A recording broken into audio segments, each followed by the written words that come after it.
All right, so we're going to go ahead and get started, and folks can continue trickling in as needed. We're really excited that you are here today for the Arizona HSI Evidence-Based Practice webinar. We are really excited to share with you all the selected evidence-based practices from here in Arizona. So my name is Carla Silva. I am on the committee for the evidence-based practice group here in the state of Arizona. And I'm excited for you all to be here. Just a quick little piece of information. We will have the Q&A open, and so feel free as folks are talking and our panelists come on to throw questions in the Q&A. And when we get to the portion of Q&A, we'll make sure to go back. And so if you don't want to forget that question, you're welcome to drop it in the Q&A area. So I'm going to go ahead and introduce Brittany Puck, who also serves on our committee, to go over a few little details of what this evidence-based practice group has been doing this last year. Thank you, Carla, and good morning, everyone, and welcome. Thank you for joining us today. My name is Brittany Polk. I am the Assistant Director of the Arizona Innovation Alliance, or AIA for short. Briefly, the AIA is a tri-university partnership between ASU and NAU, NUA, established by the Arizona Board of Regents to improve degree attainment and advance student success by serving as a hub for enhanced collaboration. So one of the ways in which we do that is through shared learning, convening our institutions, and bringing to light, as the consortium does, and as we are here today, promising practices across our institutions that can and should be scaled. So very excited to be here with you. And Carla, we can move this along, but the AZ HSI Consortium really formed as a way to create a community-informed process to identify, review, catalog, highlight, and really at the end of the day, share evidence-based practices within an HSI context to known and research to effectively move the needle towards greater college access, persistence, retention, transfer, and degree attainment for Latinx students in Arizona. So we were privileged as part of the AIA to be a part of the AZ HSI Consortium, serving on the Evidence-Based Practice Committee, along with colleagues and educational leaders across the state. And the committee was formed very much with intention and 4 overarching goals in mind. One was to form a process for determining and validating what works to drive access and degree attainment, not only in the context of Arizona, but for specifically Arizona HSIs. To create a conduit for informing educational and community leaders on practices that actually optimize Latinx college student success, and to amplify those practices that are producing results, so leading to positive student outcomes within culturally validating environments, as well as illuminating things that may need to be areas of improvement for advocacy and continued investment in the state. So who is at the table? Over the last year, the consortium has really engaged a diverse group of leaders representing a host of institutions and organizations across the state who contributed to these efforts. A huge thank you to those who are on the list. These are a list of our committee members for their leadership and expertise and what is shared today, which is kind of foundationally HSI community informed. So note at the end of this webinar, we'll be sharing information for how to get involved in the committee and affiliated efforts for the fall 2023 semester. And then again, I'll turn it over to Carla to introduce our facilitators. Thank you, Brittany. And we'll drop a link as well to the website if you want to learn more. And so what we're really here for today is to learn from some of those evidence-based practices here in the state of Arizona at AZ HSI. So I'm really excited to introduce our facilitators today. So our facilitators, our first one is Ann Suzuki, who is the Dean of Student Development at Chandler Gilbert Community College. And we also have Felicia Ramirez Perez, who is the Dean of Enrollment at Chandler Gilbert Community College. I'm going to go ahead and let them take over. Good morning, and thank you, Carla, and welcome everybody to our webinar. So I'm going to provide some quick introductions of our presenters today to share with you who we have with us. And those presenters, I will name them both, and then I'll give them each 10 minutes to talk about what they'll be presenting on or what their presentation's about. The names of the presenters, New Start, the University of Arizona, that would be Jacob Shirley, Senior Coordinator of New Start, Patrick Bryant, Associate Director of Mentoring and New Start. And then our next presenter or our next group is Rhonda G. Tubbs, Tech Toolshed, University of Arizona.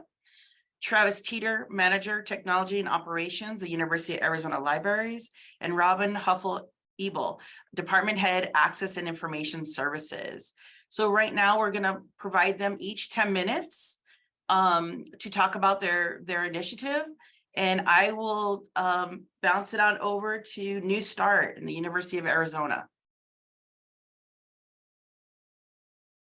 Wonderful. Thank you so much. I am going to share my screen real quick.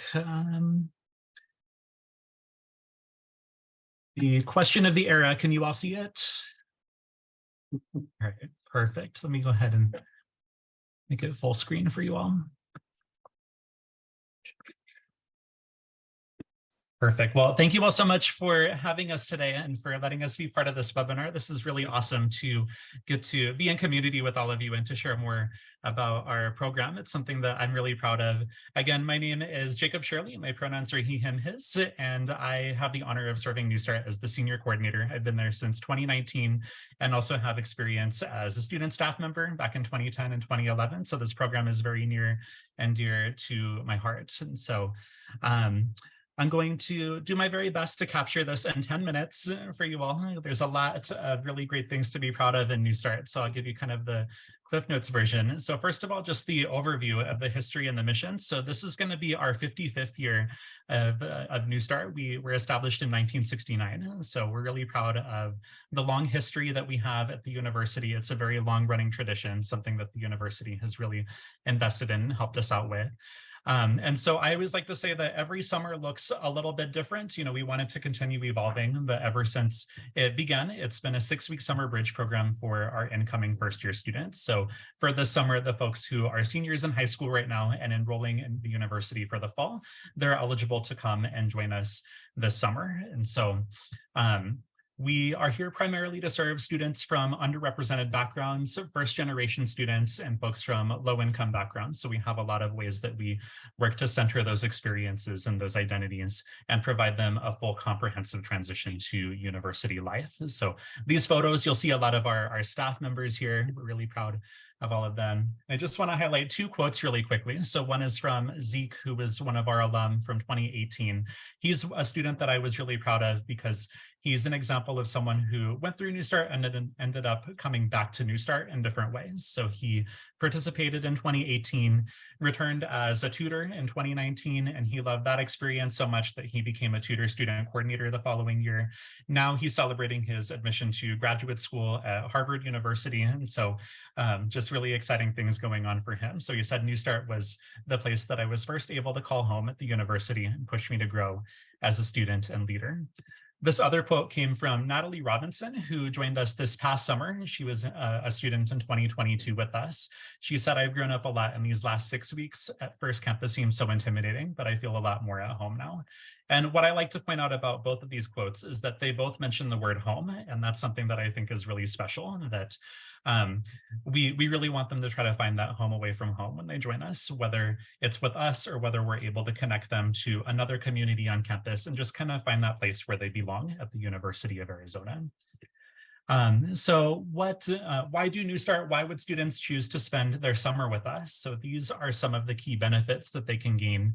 The first thing is that we want them to build social capital through peer contacts and different leaders, instructors, and folks on campus who really come together to support this program. And that's something that I've always been really proud of, is that there are folks really all over the University of Arizona and all over the Tucson community who have come together to support us in different ways. So the financial aid office, the housing office, campus health, campus rec, the admissions office, all these folks really come together to support our students. But what I think is most important is that they're connecting with peers. So people who have kind of been in their shoes before, people who are at the university and know the system, the challenges, the benefits that they bring. And so a lot of this program is student run. So they have a peer mentor that they'll meet with Monday through Thursday for a class, and then they'll receive mentoring in the afternoons from those folks. We also have tutors who work for our program. They can get free tutoring services through their academic course, and then RAs, and I'll talk a little bit about that as well. One great benefit is that they're able to earn 6 to 7 credits before fall even begins. So putting them almost half a semester ahead is a really great thing. They'll take either math, English, or anthropology with us, and we'll place them in the course that yields the greatest benefit to them. So we'll look at their placement exams and see which one of those we'll place them in. So that's something that'll put them ahead on their general education requirements. And they will also take a topics and leadership class with us. So that is kind of the common experience for New Start, kind of the programmatic hub that we have. So every student will take that, and they'll meet with the peer mentor in the mornings, Monday through Thursday, and then all come together for the lecture on Friday. So they're getting the small group experience and the lecture experience as well. Gaining navigational capital and resources. So we pretty much get the campus to ourselves in the summer, which is really special. So the University of Arizona takes up about a square mile in Tucson. So it can be, fairly large to folks who haven't had the chance to experience campus before. And so when they come to New Start with us, they really have the chance to get to know all the different buildings, find out where they like to eat food, where they can go to study and get their questions answered, and all of those different things. So getting to know all of that before the fall begins is a really great benefit to them. Unveiling the hidden curriculum. This is one of my big passions. So making sure that they are able to learn some of the things that a lot of times we just assume a student should know that isn't always explicitly taught. So we want to make sure that we're unpacking those things that sometimes we learn the hard way. And then ultimately, by the time they come back in the fall, we hope that they'll feel like they're sophomores, like they've gone through, the transition piece already, and they feel really comfortable and confident, and they walk a little bit taller when they get here. Some of these social pieces that we're really proud of, so that they don't just feel like it's summer school. We also want to make sure that they're having a good social transition and getting to know folks before they get here. So there is an optional housing component, and we have folks that will live on campus with us. We get a dorm to ourselves, which is really special. So they have the chance to gain skills with a roommate and to build community within the dorm and attend some of our signature events. So all of these events are planned by student staff, and they start planning this before the students even get here. So Blast is our talent show that we do on the 5th week, for example. It's one of my favorite nights of the year. Monte Carlo is planned by the student staff, and they do kind of a casino night on the 4th week of the program to kind of decompress from finals and get to be in community with each other. The academic conference is about a 30-year tradition now, and so that gives students the chance to develop their research and presentation skills. So we're really proud of the conference and some of the work that students have been able to produce from that. As I mentioned, it's very student staff driven, and there are some strong financial aid packages that I'll briefly highlight before we close. And just the fact that we have such a strong alumni network is something that's always been really good for the students as well. We have folks coming back from all 55 years of New Start, reaching out and asking for ways that they can get involved and contribute to the student experience. So there's a lot of folks that the students can get to know. So the ways that we support students through scholarships and aid. First, there's this New Start tuition scholarship, which students will receive just by filing 2 FAFSAs. So for this year, if they're filing the 2023-2024 FAFSA, as well as the 2022-2023 FAFSA, they're automatically eligible to have 60% of their tuition covered. So that's something that can kind of ease some of the pressure. And that means that about 99% of our students will qualify for something. And that doesn't require a specific EFC. It's just something that they get for filing those forms.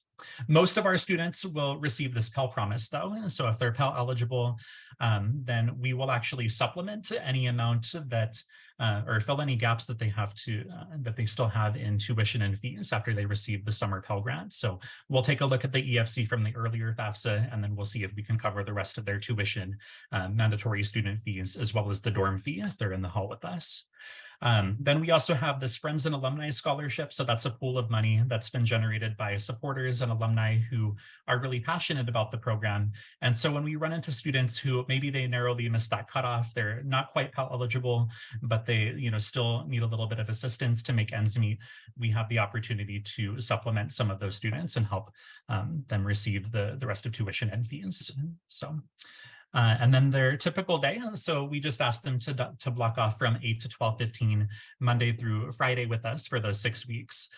So they start with their general education class, again, math, English, anthropology. Sometimes we're also able to offer psychology.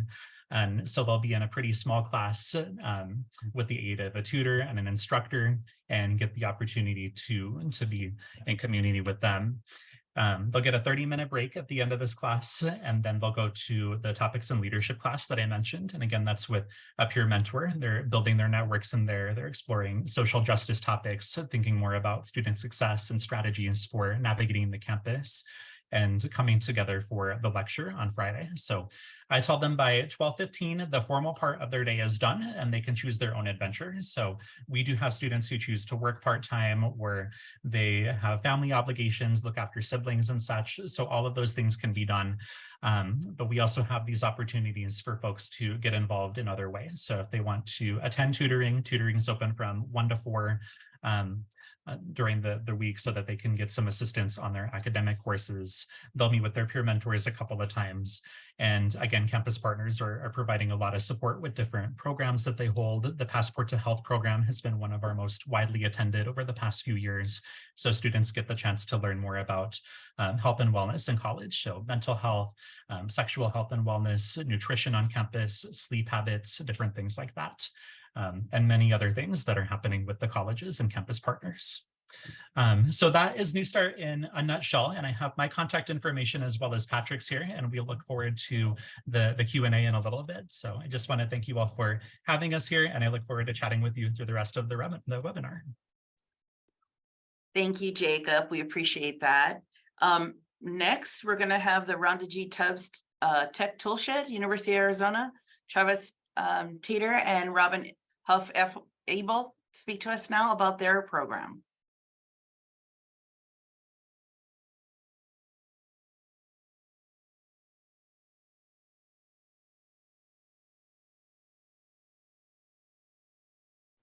Okay, can you see the screen and hear me? Those are the two important things.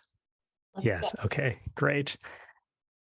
Thank you so much. I just need to move everybody out of my way.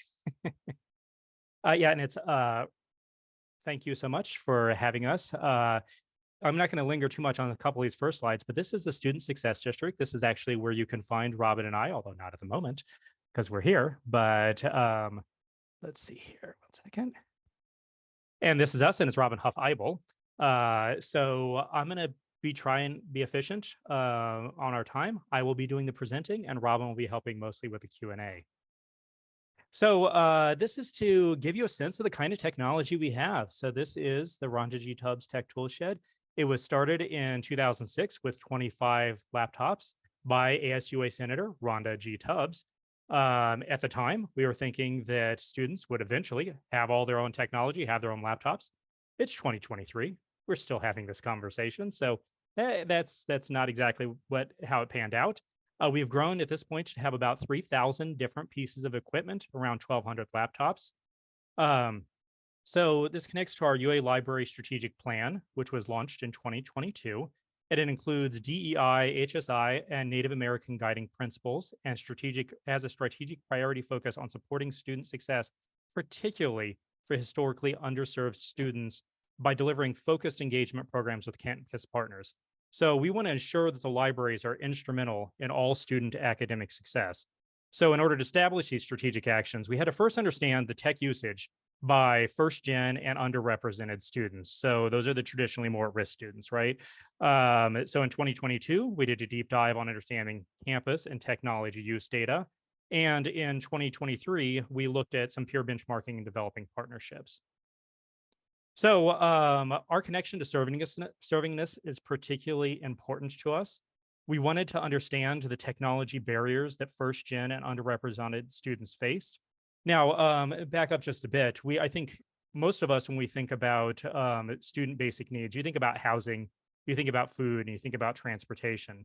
But technology is another basic need. So we're raising our awareness. This is what we've been doing. We're presenting on campus, nationally, and talking about that student need to technology access. And later in the presentation, I'm going to tell you some student stories that will really pull at your heartstrings. As much as I can present the data to you, nothing quite replaces that student voice. So in addition to hearing about their academic technology needs, this is also an opportunity for them to experiment. There's higher end equipment that students just cannot afford to have access to. So we provide things like professional cameras, VR headsets, drawing tablets. So all of that's provided through the library. And we want to encourage innovation. So students ultimately need to engage with tech at a larger workforce development and societal level. So that all connects to the servingness mission that you see here on the screen. So just to back it up a bit, I think at this point, we all know in spring 2020, the world changed. We switched very much to a remote learning and a hybrid learning type reality. The hybrid actually continues to this day. So we pivoted our program to focus more on that core technology, the laptops, the webcams, the headsets and microphone, the hotspots, the things that students most need. And what you see on the screen here, and I'm not going to read through it, but there's clear data from the campus and our survey data that show and campus survey data that shows that there's this technology need. Further, the Hope Center, there was a federal policy priorities in 23 that said the real price of college not only includes tuition and fees, but food, housing, childcare, healthcare, transportation, technology, which is why we're here, and more. So recognizing that need and understanding these data has allowed us to partner and present on many different occasions as a part of our servingness mission overall as well. There's a long list of how we're getting the word out. I actually want to share this because this is some of the effort it can kind of take to start engaging with different audience. So back in October of 22, we presented at the Arizona Library Association. That's a statewide group of libraries that serve underrepresented populations. We recently presented in the Library Assessment Conference, including writing some proceedings. That's a national library session that has many institutions also serving first-gen and underrepresented students. We presented at the Student Basic Needs Symposium back in December. We did a press release with the College of Humanities to talk about a grant. I'll highlight on that a little bit more here in a minute. We worked with a Student Affairs Policy Committee, which is a faculty Senate subcommittee in February. I'll talk a little bit more about that in a minute too. We presented at the U of A Diversity and Exclusion Symposium in February. We presented at the U of A Student Success Conference in March. We've been talking to ASUA and GPSC. Those are the student associations at the University of Arizona. We did that in fall and spring. We've been working a lot with the Office of Scholarship and Financial Aid here in the spring. That's to help us identify the students most in need, which I'll elaborate on a little bit later. And we're currently working on publishing an article in Portal, the libraries, and the Academy. So a lot of efforts to tell this story about our students. I'm not going to linger too much on this, but this is our laptop use during the first part of the pandemic.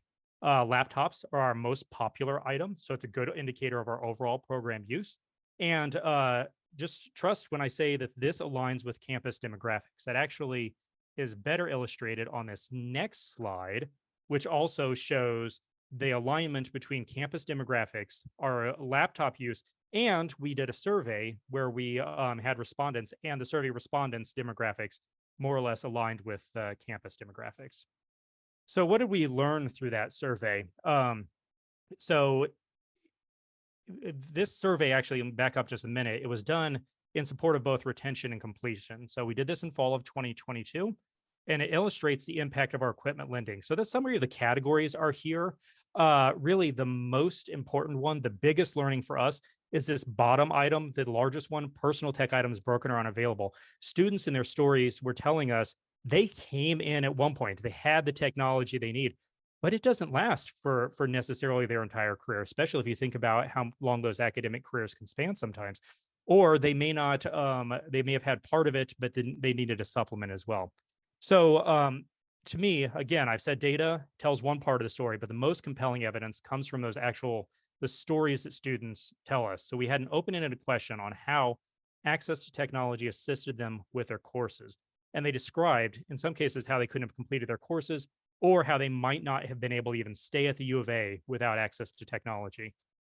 So here are some of those stories. This is the only one I'm going to fully read. So this is a Hispanic first-gen undergraduate in Cal's. And they said they were homeless for over a year, their first 3 semesters, did not have access to Wi-Fi, but they borrowed technology multiple times to help complete and even attend a class.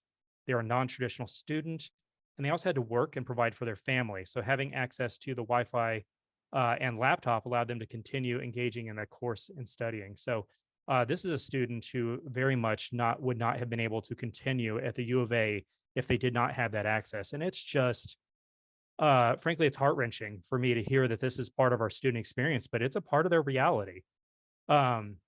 We also heard from a student who lived on the edge of town and they didn't have internet and he had to keep parking at McDonald's to use their internet. So that really illustrates that there's a strong financial need among some of our students, which I think intuitively we know, but it's different when you actually hear from the students. This is a story from a low-income student. They got some graduation money. They bought an iPad. They thought that would be sufficient.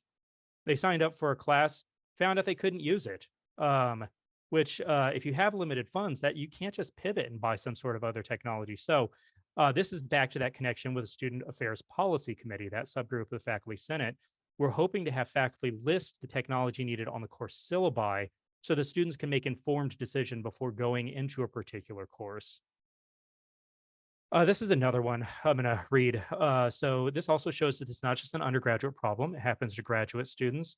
So my daughter's lung collapsed, but I had a paper due. I rented a laptop and headed to the Phoenix Phoenix Children's Hospital.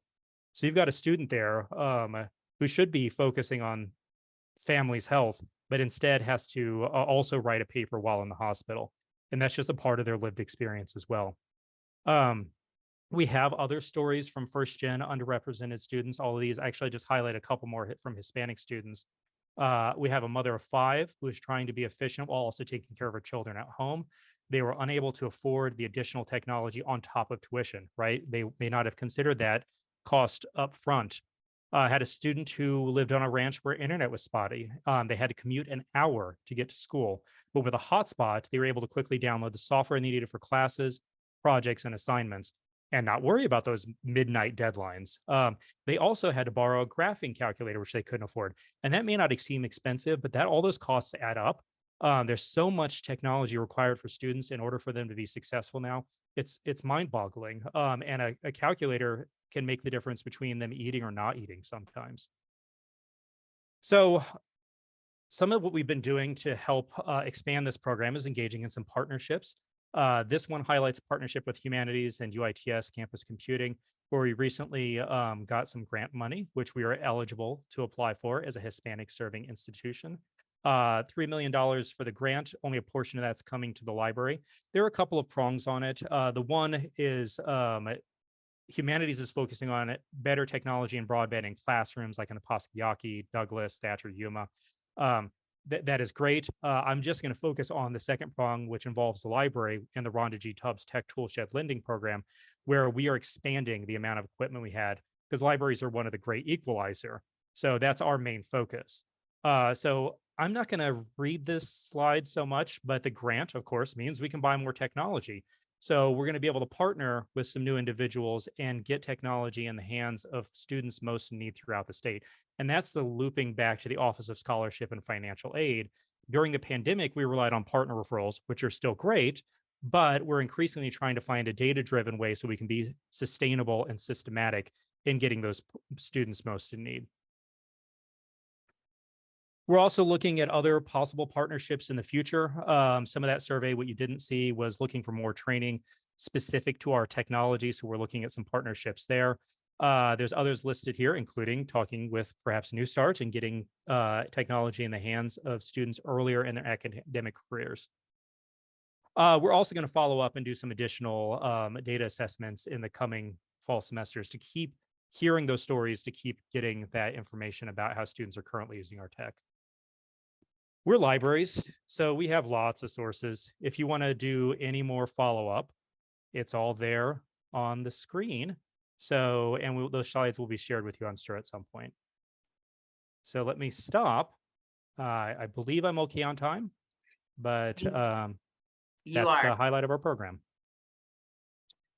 Thank you, Travis. Thank you for your presentation. All right, next we're going to step into the panel discussion. And so we have some questions that we'll be asking our two presenters, our areas that were presented today. And so let's get started. So Travis, since you're on my preview here on my computer screen, I will start off with you with the first question, you and Robin.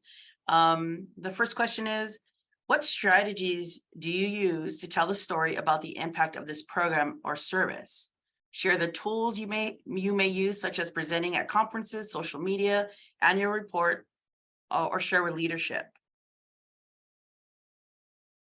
So I'll jump in and give Travis just a break here from talking.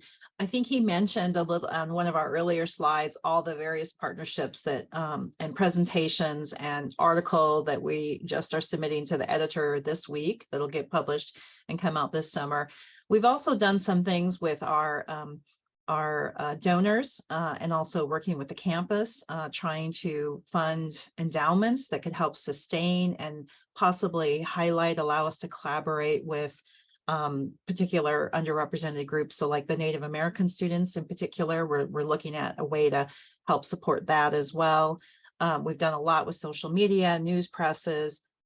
The amount of presentations that we have done starting from October to date, it's like over 10. It's incredible. And I want to highlight that there's an appetite for this out there nationally. So not just locally here on our campus and within the state of Arizona, but nationally, we're getting asked a lot of questions through email. Can we help them with operations? How do we think about this? How did we collect our data? So that's why we're actually getting this article out. We'll be a little bit more in depth about the operations and the survey methodology that we followed and how we're going to follow up on that. Hopefully that helps a little bit. And in the notes of the presentation, if that's shared, we've got that bulleted list of all those different places where we've either presented or publicized.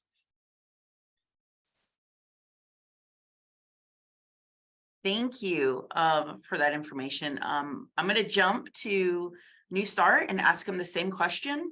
You know, what strategies do you use to tell the story about the impact of this program or service? What tools, presentation at conferences, social media, annual reports, presenting to leadership, etc. If you could share.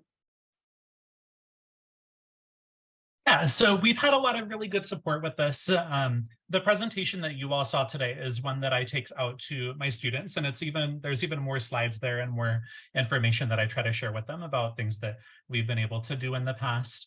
I go into like the Arizona Daily Star article that they ran this past August. Like we're really fortunate to have someone come and just tell our story and speak a little bit about the impact that it's had on specific students last summer, but it also pulled some of the data that we have from previous years. So one thing I didn't share is that, we've seen how New Start has really great impacts on our retention and graduation rates. So the students who come to New Start tend to be more likely to return for their second year, or they're more likely to graduate in 4 years. And so being able to pull some of that into our presentations and also share that with leadership has been a really empowering thing.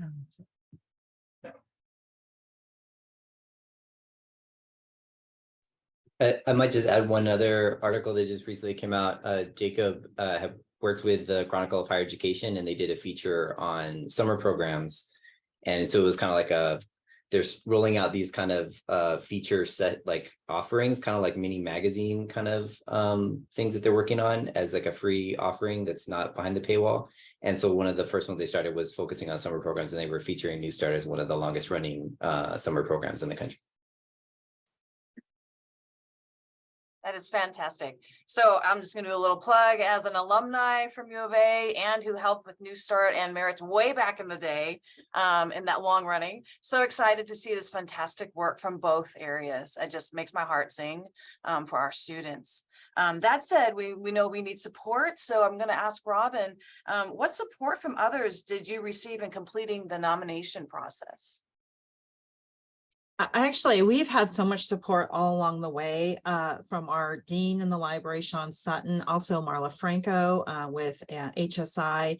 When we had a program that was growing before the pandemic, and when the pandemic hit, we had to pivot on a dime to try to quickly help students that were isolated, did not have technology, did not have hotspots, and we literally shifted all resources, shifted all available funding over to this program, and went from 0 to 60 from an inventory standpoint. That took a lot of effort and a lot of resources, not just within my department, but other departments in the library, and a lot of support from our dean in the library. So we have had that, and trying to think what else here. We've also been presenting to our advancement board. So again, our donors, we're really trying to make sure that they understand these student stories and understand how technology is the foundation of getting them through their academic career. New Start is amazing and gets them connected. And yet if they don't have that technology coming in the door, and then they get to a class, maybe, and we've heard stories like, I've got a Mac, but then it ends up that a particular coding class, they can't use their Mac.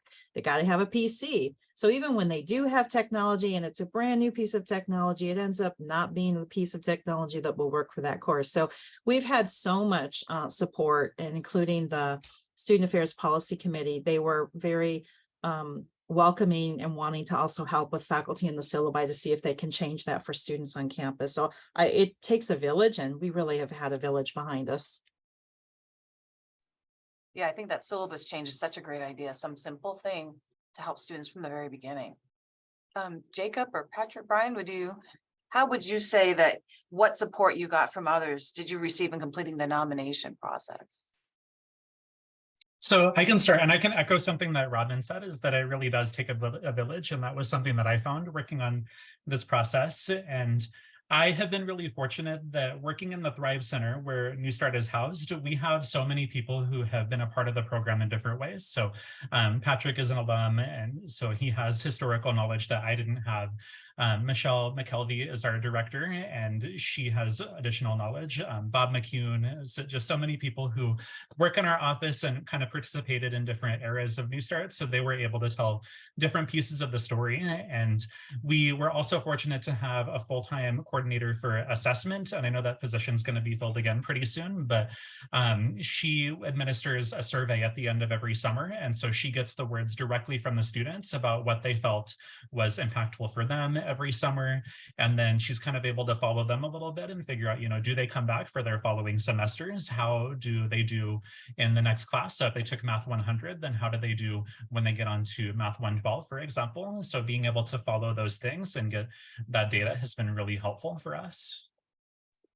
I might just follow up too, is that the Tech Toolshed has also been a huge support for New Start students specifically, especially when we hit our first summer in the pandemic.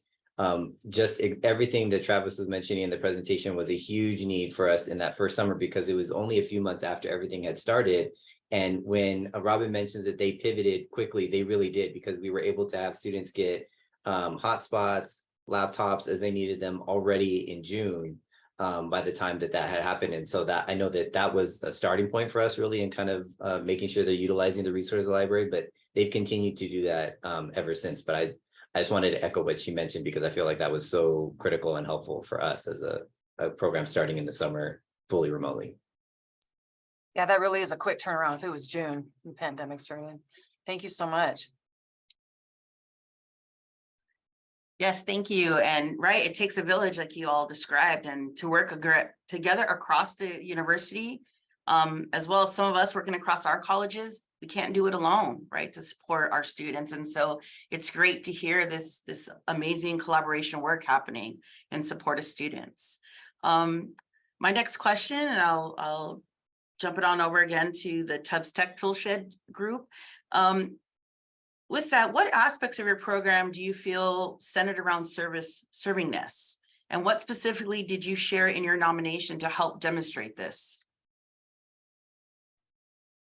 So for us, we really had to, from the start last summer, we had to really dig down and make sure we really understood the needs of our underrepresented and first generation students. And I think Travis and I learned a tremendous amount through the entire fall semester when we conducted the survey, which was nearly 4,500 students that completed that survey, had a 15% response rate. I think we may not have mentioned that earlier on. It was pretty high.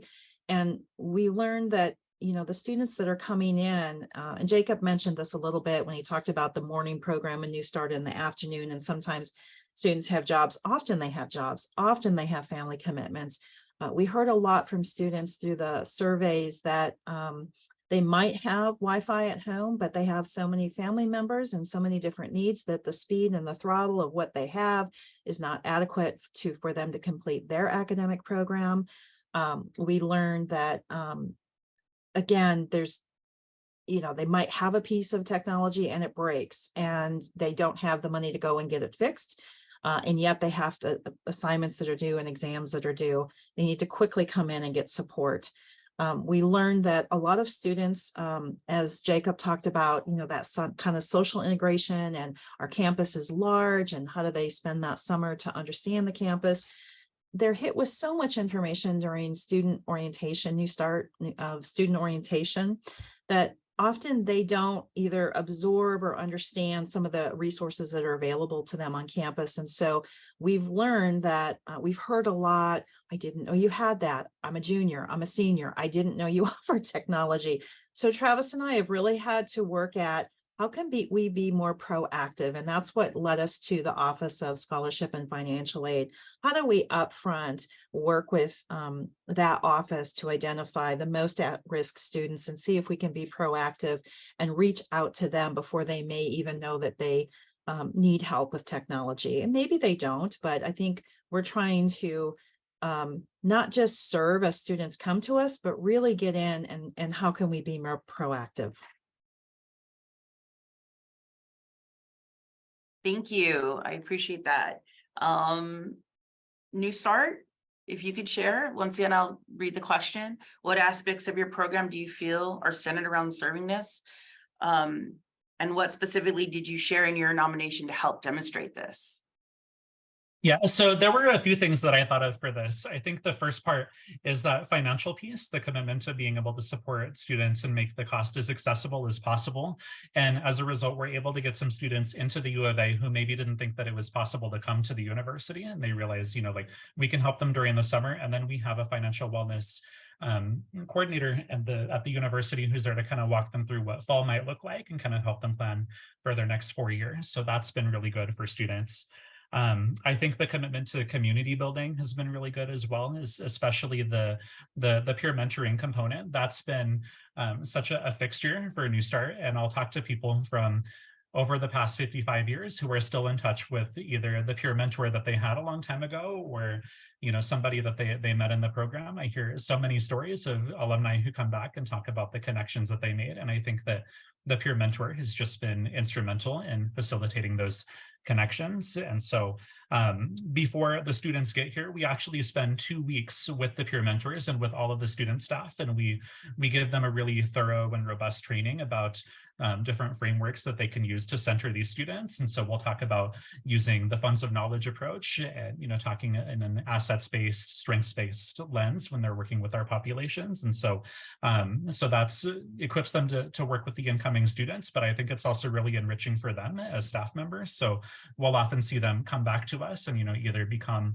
full-time, you know, workers with the Thrive Center. We do have somebody who works at the Thrive Center who used to be a peer mentor a few years ago, where, you know, kind of just seeing them go on and do these wonderful things. Like I mentioned, Zeke going on to Harvard pretty soon, and, you know, being able to see our student staff just kind of develop as people and go on as great leaders for our community is really good too.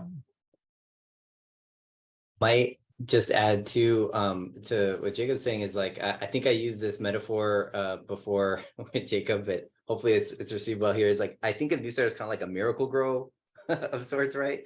That there's the focus on the students, and definitely the survey is focused on the students, which I might add is also nearly 70% Hispanic student participants. Our largest high schools are Sunnyside, Desert View, Pueblo, Choya, in the Tucson area, and then definitely a big focus on rural border reservation communities as a focus for serving students. So in terms of the student population, there's that. But I say this miracle grow kind of analogy because in focusing on the students, we also have this effect beyond the students we're directly serving in the summer in terms of the student staff and the extensive training Jacob mentioned, the instructors, and the kind of model that we're using to serve students, that they're part of something broader than just teaching a class in the summer. It's offered at specific dates. We have a whole structure of support, tutoring, and everything that's involved. And so often it changes the new kind of instructors. So a lot of them are graduate students, and prepares them for how they will teach their classes going forward into the academic year and even into their full careers when they graduate. And so there's this kind of magnified effect that happens or ripples out after the program's done that isn't just with the direct students we serve, but is kind of based on the model that we've inherited, from the start of the program, and really being kind of student driven in how the program has started from the 60s going forward.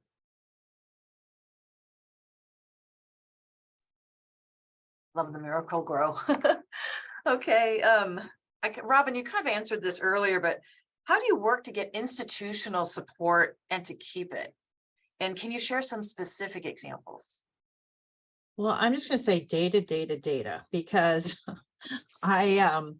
we can talk about the student need, but there is nothing better than actually having the data, and then having not just the quantitative data, but the qualitative data. So the student stories. So we had a lot of circulation data, and we could pull that and compare that against the campus systems to see, what students were serving, but we didn't really understand the why. Why did they need the technology? So our dean kept asking me, yes, but why? Why do we need to increase this? Why do we need to add that piece of that element of technology?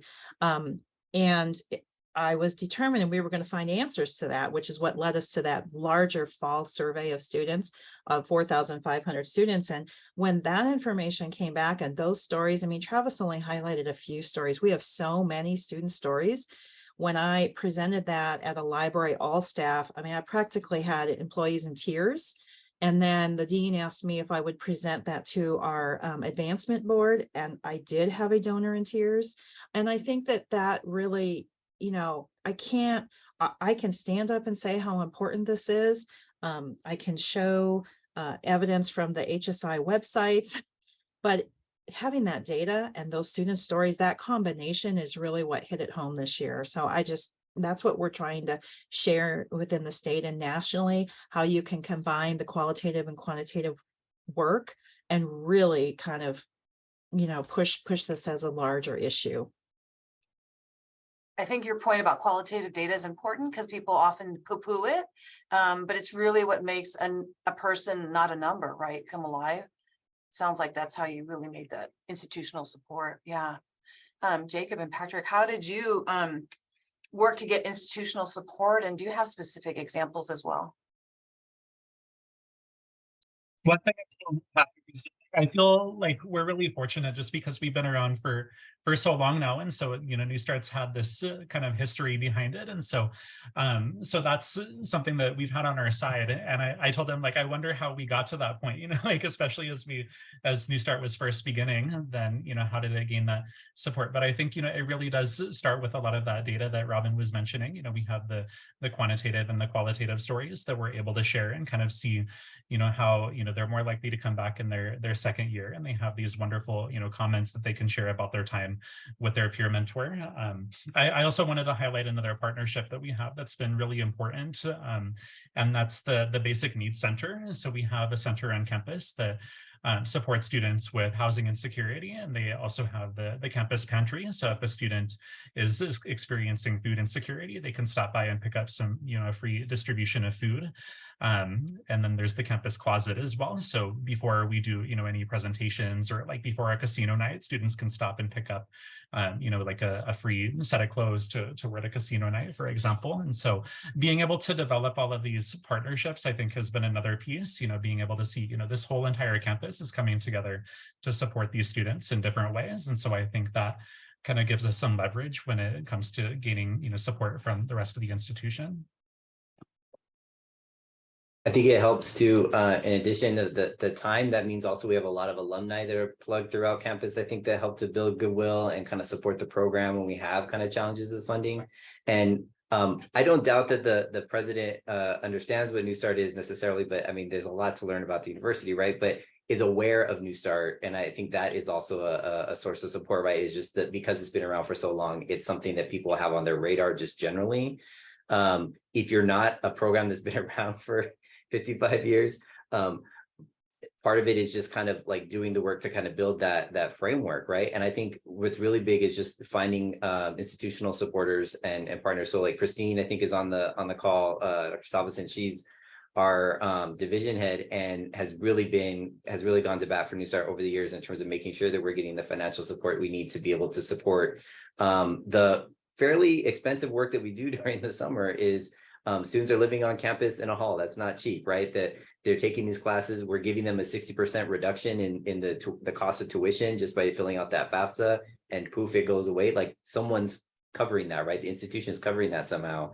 And so it takes a while to build that goodwill, but I think it also takes a lot of institutional partnerships and just showing that the effectiveness is there too, right? So we regularly are seeing about almost 90% retention from year 1 to year 2, but that's working with students who are low income, first gen, underserved populations, right? Some of our most challenging populations to find success at universities. I don't care if it's here or anywhere.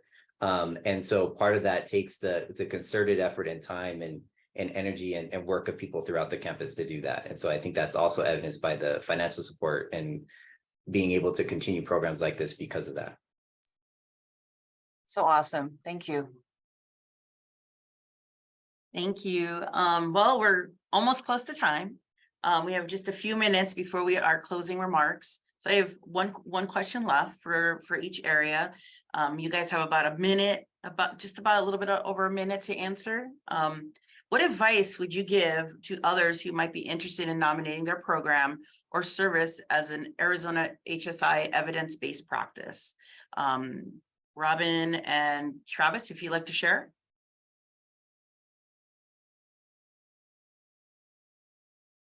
Well, we didn't initially, we weren't initially in the fall. I attended the Arizona HSI Summit, where I first learned about this program. And it was the panel, the lunch panel at that particular summit that had students there that really also talked about their technology needs and their struggles with balancing work and home and academic career. And as I thought about that throughout the rest of the fall semester and into the spring, and with all the different emails that we were receiving, I just realized that it's really important to share and get this out there for people and be a resource, whether or not there's another institution in the state of Arizona or nationally that can do this. They might be able to do nuggets of it. And so I think any time we can be a model and share this information to benefit our students and nationally the Hispanic and underrepresented students across the country, I think, we have a responsibility to do that. So, I don't know if that exactly answers it, but I think just working to share and have community is really important. Yeah, no, agreed. Community is truly important because even though we might not be able to mimic some of those best practices, we could take some of those ideas and generate new ideas with the students that we serve. So, and we all share students, right? We see students from the state universities, other community colleges in Arizona, to get those courses or get the support they need from wherever they're located. So no, thank you. I appreciate that. Jacob and Patrick, same question. What advice would you would give others who might be interested in nominating their program and best practices for our AZ HSI program? Yeah, I definitely have to echo Robin again and kind of summarize something that we've been saying and just kind of put it all together as, it takes a community, and I couldn't have done the nomination on my own. I can't do New Start on my own. And so just remembering that, we're all in this together. And, when we have something that works, I think it is our responsibility to go and share with folks and also be open to growing. And just, I think it's really exciting that we're going to have more of these practices coming along and sharing their information so that we can keep developing as a program and developing each other as humans. And so that's something that I'm really excited about. Awesome. Thank you. We'll give it back to Brittany. Yeah, so I guess that's my cue to wrap us up. First and foremost, thank you so much to all of our presenters for sharing a bit about your wonderful programs and really to ground us with those student stories and the lived experience of our students that have been exceptionally positively impacted by these programs. I think I would be remiss if I, didn't reiterate that it kind of takes a village to do some of this work and takes a community. So I want to give out a special thank you to Carla and Dr. Franco for your leadership. A special thank you to the Evidence-Based Practice Committee, to Monique Beltran and Erica Zamora, who helped us with the logistics of this webinar and setting it up, for Anne and Felicia for your work in facilitating this, and really to the review committee for reviewing the nominations and getting us to this point. So I think we'll wrap up, Carla, by just sharing a few ways, because there's multiple ways to continue to be engaged in this work, in this wonderful work. And we encourage everybody who's on the call, and again, thank you for joining us, to get involved. And so I don't know if Carla, you want to pull that up. But I think the first and foremost, you talked about the nominations and getting a part of this, and submitting a program or initiative for the upcoming fall 2023 semester is a wonderful way. We want to hear about those programs. We want you to share it, and we encourage your participation in that. You can also follow the AZ HSI Consortium on social media. So that's a very low lift to do. Keep us engaged, make people aware about what we're doing. We welcome everyone to also consider joining the Evidence-Based Practice Committee. And so I'm sure Carla and others will follow up with additional information, as well as contact information for all of our presenters, as well as the AZ HSI Consortium contact information. So thank you everyone for joining us, and have a great day.